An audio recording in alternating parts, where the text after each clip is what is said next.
was a champion.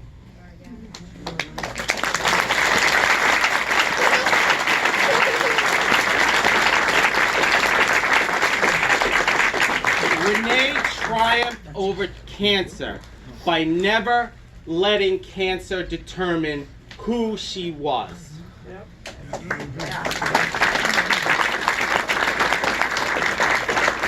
Whether she was running a marathon or in a wheelchair, hiking the Great Wall of China or in the oncologist's office, snorkeling in the Galapagos Islands or in the emergency room, Renee stayed Renee.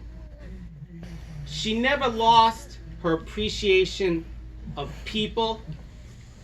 She never lost her lovable disposition, and she never lost the smile. Right. Yeah. Renee triumphed over cancer by running all 6 world marathons.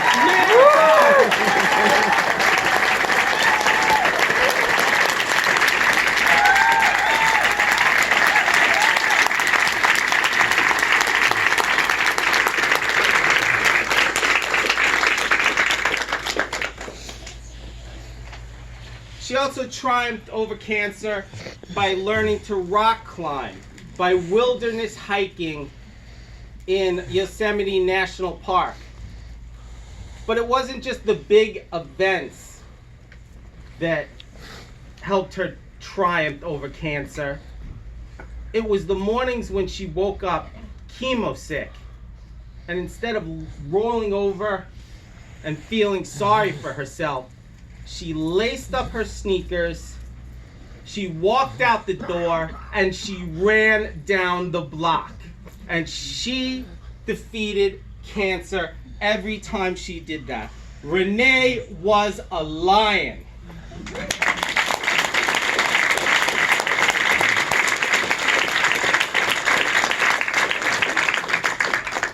And as some of you know and some don't, she was also an outstanding attorney.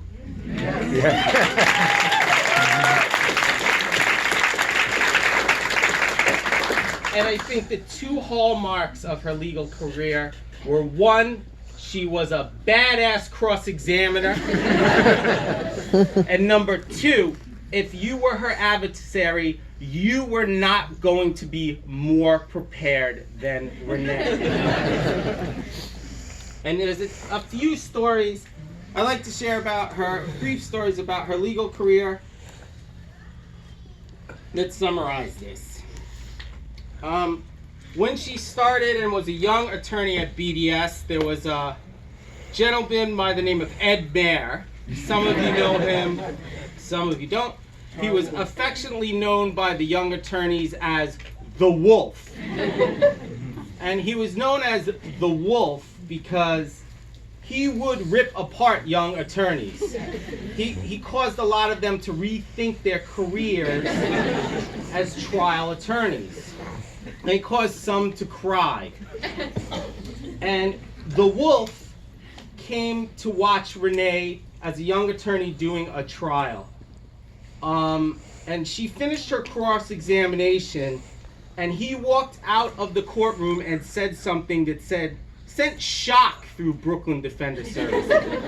He exclaimed, "That girl knows how to cross-examine." Renee has won the respect of the Wolf.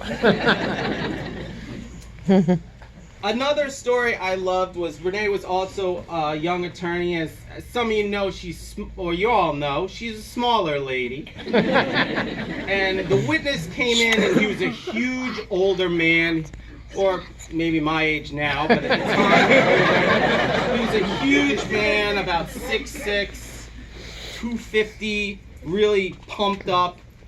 And Renee asked a question, and he answered.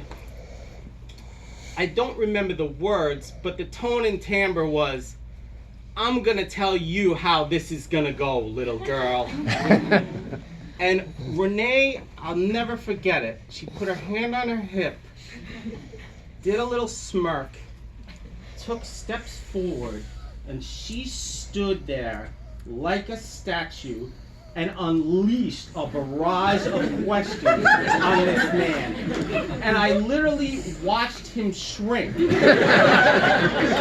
if someone were draining the steroids back out of him. Right down. By the end of the cross-examination, I expected her to leap across the courtroom, grab onto his leg with her mouth, like a pit bull. And the expression on his face told me that he expected the same to go. She annihilated them. And the final one was an expert witness was called. This woman was given scientific testimony. It was a different thing than the first two, an aggressive type cross-examination. The witness had PhDs, she had written articles and things in her field, she was well regarded, and she was given a certain testimony. And after she finished during Renee's cross-examination, she pulled every one of those articles she had read and had the witness admit that the things she said didn't apply to the case. Out of her own book, out of her articles she read, Renee disarmed all her academic credentials. And again, she went from it was a different tone again, from very confident and educated to her tone was, I just want to go home. Get me off this witness stand. She was amazing. Renee was a warrior. Yes.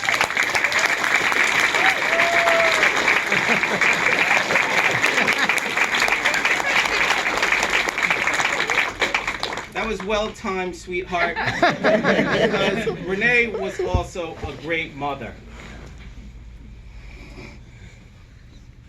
It's a trick. Spin around. All right. Renee was a great mother. As some of the people from East School know, this very school year she took a position at the PTA.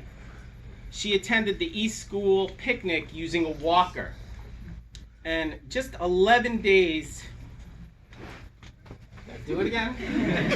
11 days before having brain surgery, because cancer had spread to her spinal fluid, she was at parent-teacher conference night.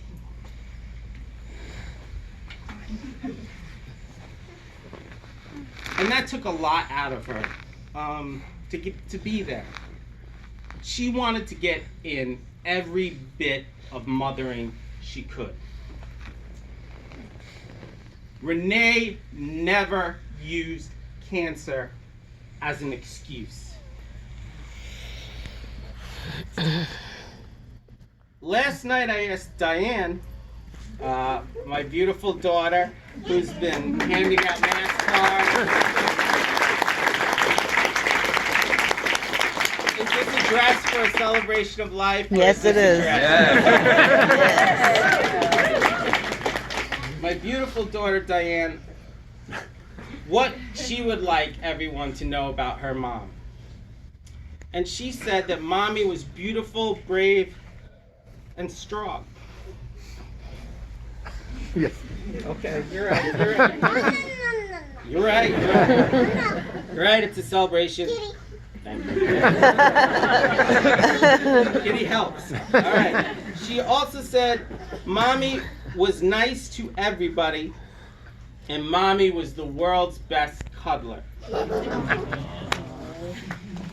Mm-hmm. Oh. Can I go and sit down now? Yes, you may. Kitty on your head.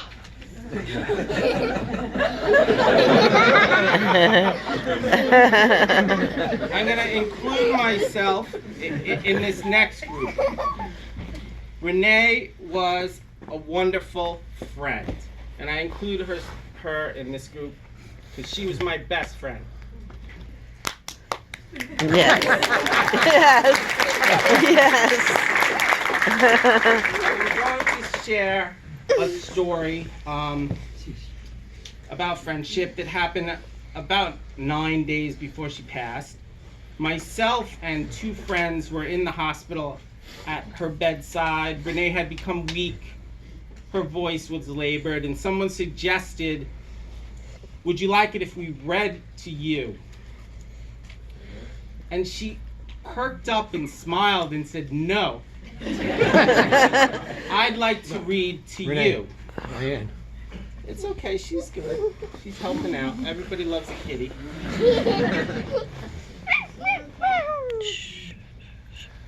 And she perked up and she read a section from a book called Kabbalah for Inner Peace. Imagery and Insights to Guide You Through Your Day by Gerald Epstein.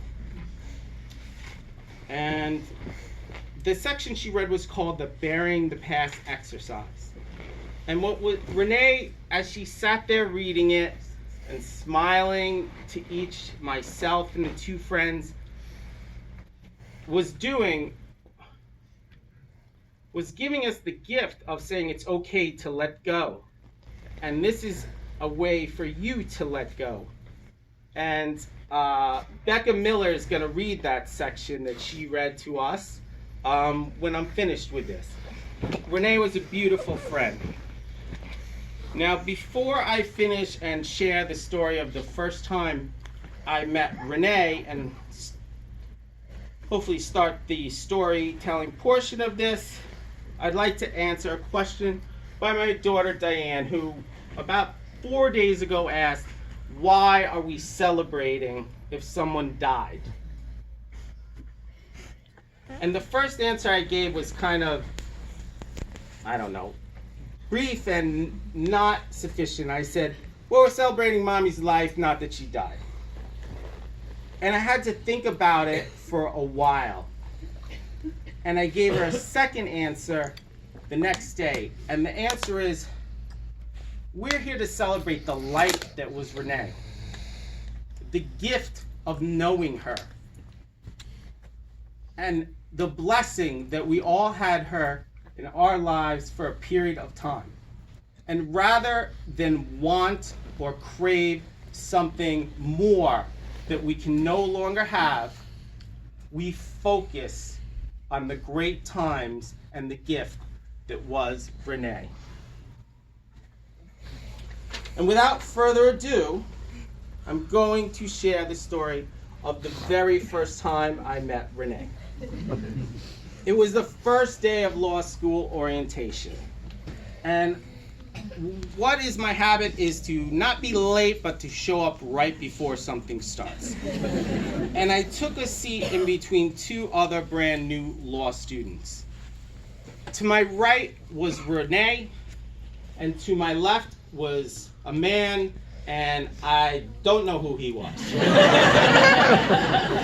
I mean, everyone be honest, would you remember that dude? So we had chit-chat, idle chit-chat, where you're from, what school, and the proceedings began, and Renee did some things that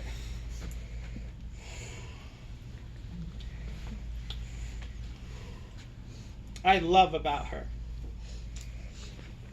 She leaned into things she likes as she was listening. She would lean into it with a little smile. And then periodically she would stretch her and look over to me and slowly go back to leaning in. And I thought to myself, how cute is she? And then I said, but what's with the hair? She had a Marcia Clark style haircut. This was closer to the OJ trial, and I guess she was a young lady just graduated from college and decided it was time to be serious. There it was. And then, for those who didn't go to law school, first year is set up like junior high. It's split into two sections. You move around. Everybody stays in your section, and you just go to classes with your section. There wasn't a lot of interaction. And they announced, look at your card. If you have an A, you're in section A. If you have a B, you're in section B. Much to my chagrin, I had a B and Renee had an A. People parted like the Red Sea to find people in their section, and Renee disappeared from my life for 1 year. 1 year later, we were both elected to the Hofstra Law School trial team. And she had grown out the iconic black curly hair that you all remember and loved. And I was struck by lightning. And one funny fact is, I was not the only one who didn't remember the dude to her left. Renee has no recollection, or had no recollection of meeting me on the first day of law school.